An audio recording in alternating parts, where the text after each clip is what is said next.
Welcome back. We are talking all about boundaries today. And I want you to keep in mind that boundaries, it's this weird sticky word that sometimes has a negative connotation, but I don't want us to think about it like that. Boundaries are like these guardrails, right, on the highway of your business. And they're like these lines that you draw to protect your time, to protect your energy, and honestly, to protect your sanity. Okay? Without them, honestly, you are left so vulnerable to burnout, overwhelm, and resentment. So take a dive with me into this topic. It is so near and dear to my heart. That's right, my friends. We're talking all about setting those oh so important boundaries that every business owner needs to thrive. You are listening to That Big CEO Energy, where we talk all things business, life, marriage, and push you to a new edge of discovering what that big CEO energy means for you. Listen, I understand that we have barriers that we carry from when we were once employees, and those have impacted us as we continue to build our businesses. I'm here to walk alongside you and give you encouragement through interviews with friends and other women in business who have broken down those barriers and paved their own way. Tune in with me as we uncover some of the unconscious things that we do that keep us from building that big CEO energy we've always dreamed about. Let's dive in. So, what are some essential boundaries that every business owner should have? I'm going to break it down for you, and we're going to walk one by one. The first one is probably the heavy hitter, but it's time management. Your time as a business owner is the most precious resource. So it is essential to protect it like this little treasure that it is. And if you are a mom and a business owner, if you have family that you are taking care of, if you are in the sandwich generation that I am in right now, you know that time is this most valuable resource that you don't get back. You don't get anything back. And so one of the biggest things that I can give to you is to set clear working hours for yourself and to stick to them. And I will be the first to admit to you that I am not always the best at doing that.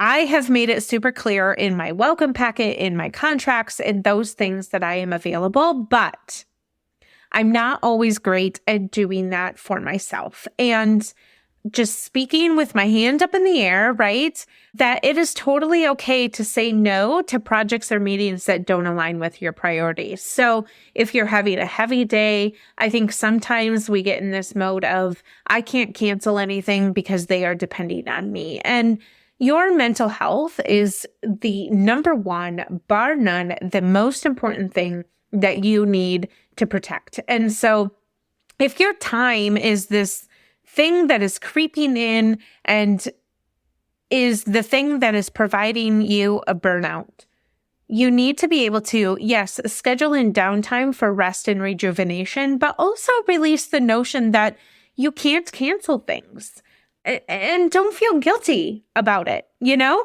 So that's the biggest thing on boundaries for time management that I can offer to you is you kind of, especially when you're a business owner, you have to be kind of your own boss and say, okay, this is the hours that I'm working for this week, and this is going to be good enough. But then make a plan, right? To be able to, whatever you need to have done within those working hours, to make a plan so that it is clear on what you're working on with that time that you have available. Because I think sometimes when we give ourselves some clear working hours, yes, it's all great, we don't know what we're doing when we show up to those hours. So then as we start to work on things, we start to uncover things, especially if you're a service provider, we start to uncover things and then we just keep working. And then we look down at the clock and oops, our 4-hour work block or our 6-hour work block, whatever that is now 8, 9, 10 hours, and you still don't have the things that actually should have been done on that day done because we're too busy doing other things else. So One thing for time management is, yes, stick to your calendar. That's super important. Do not feel bad about canceling meetings if you need that time to be able to work on other things or take a break for downtime. But also have clear working expectations on what it is that you're actually going to be doing during that time. So task management is super important, which directly ties into time management so that you can get all of your things done. The next biggest one is client boundaries. Oh, clients. Yes, they are, especially if you're a service-based business, they are the lifeblood of your business. But they can also be a source of stress if you let them run roughshod over your boundaries, right? So if you are not clear on the boundaries, again, I will resort back to mentioning that my working hours are clear in my contracts. So they are signing off that is my time available. And in the welcome packet, we reiterate when those are. And so at the very least, that is what you're adhering to. And when you establish clear communication channels and response times, and you set expectations up front with your availability, with turnaround times, and with the scope of the work, clear is kind. Brene Brown said it best, and she said it herself, that being clear is kind. And people appreciate knowing when you're available and when you're not, when they're going to get a response and when they're not. And remember, it's okay.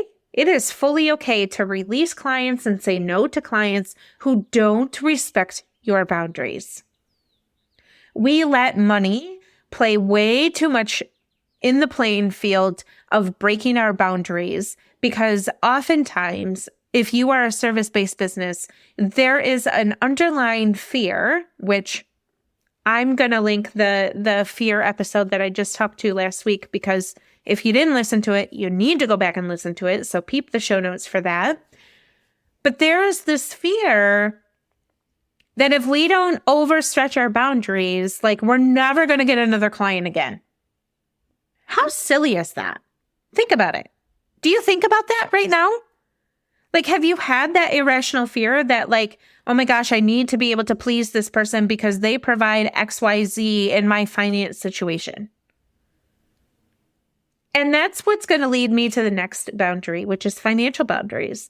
Listen, money matters is a touchy subject, but it is crucial to also set boundaries around your finances, really to ensure that there's long-term success in your business. So define your pricing structure, right? And stick to it. Be firm on your payment terms and follow up promptly on overdue invoices. And don't be afraid to raise your dang rates when your value increases. Listen, when you know more, when you're able to provide more value, you can and should raise your prices. You don't have to justify yourself to anyone. You don't. If you can see the clear value, if you can see clearly the increase in what your client is receiving, then yes, they should receive a pay increase. Absolutely. But the biggest thing is don't feel bad about it. We are really, really good at talking ourselves into staying in the status quo because we think that that's all we deserve. And I'm here to tell you on my little soapbox that it is absolutely wrong. And so if you're having a hard time kind of defining that, I also have a podcast episode that I will link with you that I did with a really cool person. Her name is Dee Tomashoff.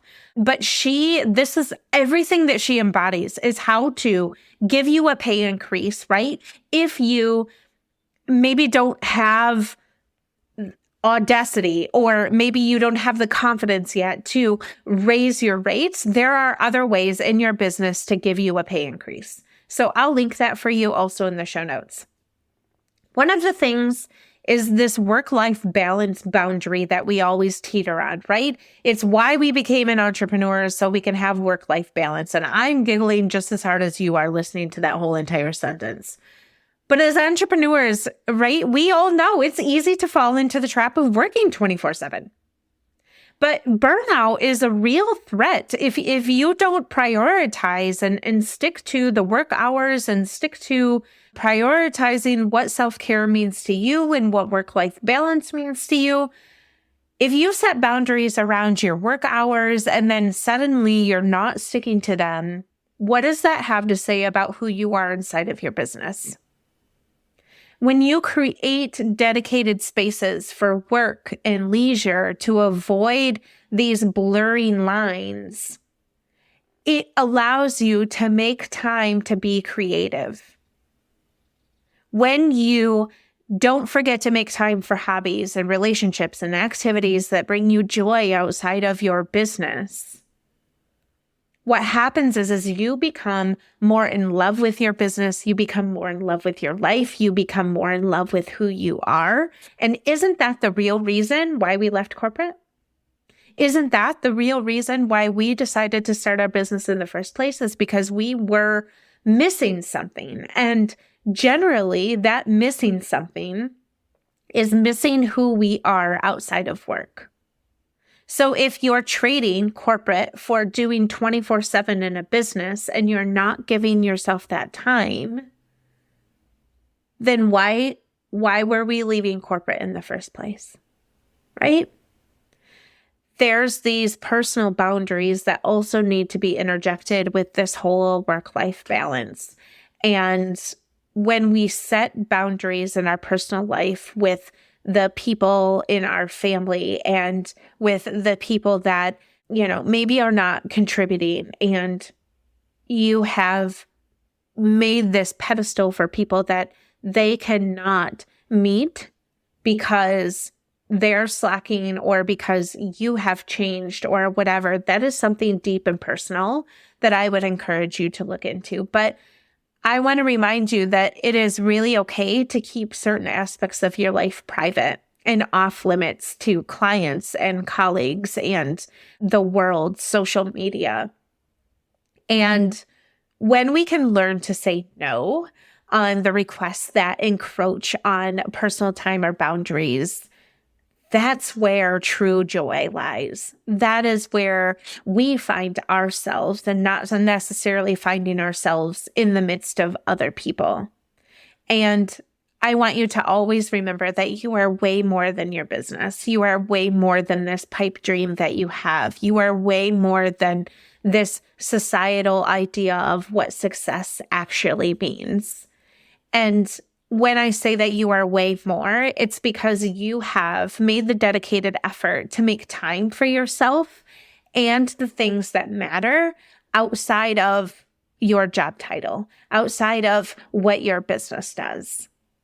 And when you can find yourself in this beautiful realm of creating personal boundaries with people, with places, with things, with who you are inside, it's not always easy, right? It is hard sometimes to let people go and let things go out of your life. But it is absolutely essential to maintaining your sanity and substantial sustaining of your business. And this all happens when we look at it in the long run, right? It is a marathon. It's not a sprint. You will hear that a lot. But I want you to challenge yourself to look at your business and identify where it is that you could use some stronger boundaries. Is it in time management? Is it in client boundaries? Is it financially? Do I need a little bit more of work-life balance, right? Are there personal things that I need to start and put up boundaries with? But when you start to, if you want to take 5 of these categories, right, and journal about them, list the things. When you do that, your future self thanks you because you are doing the heavy work now that later on when something challenging comes about or someone wants to challenge who you are or what your business is for, you can affirm to yourself and you can push fear into the back corner and say, I see that, but I don't need to entertain that because it doesn't fall into where my boundaries are feeding into what I have accepted. And so there's almost this line in the sand that you can draw for yourself. And it's okay if you need permission to give yourself some heavy hitting boundaries. I'm going to give that permission to you, right? But honestly, showing up for yourself in a way that gives yourself stronger boundaries is not just for other people. It is also for yourself. Because sometimes it's really easy just to say, oh, I don't need to do that right now because I have X, Y, and Z going on. And so one thing I always want you to remember in terms of boundaries is when you give yourself a boundary, is that a boundary that you would also give someone else? Because if that is a boundary that you would give someone else, then you need to respect yourself enough to also give yourself that same boundary. Friends, I want you to work on this. And if you don't have anything else better to do, which I know we all do, but this is so important to push to the top of your list. Tune in next week for some more tips on how we can exercise our boundaries and what it actually means if you are struggling in a sandwich generation, because I am going to go a little bit deeper into personal boundaries. So if that is a thing for you, then tune into the next episode and we will see you there. Thanks for tuning into the show today. If you heard something that helped you, I would love it if you would leave a review and share it with your friends. This helps more people just like you become inspired to move the needle of their big CEO energy into a positive direction. If you would like to learn more about how I can help you streamline and position your business for growth or lead your business as a CEO, feel free to jump into the show notes with all of the links to find me. And don't forget to head over to Instagram so we can be pals.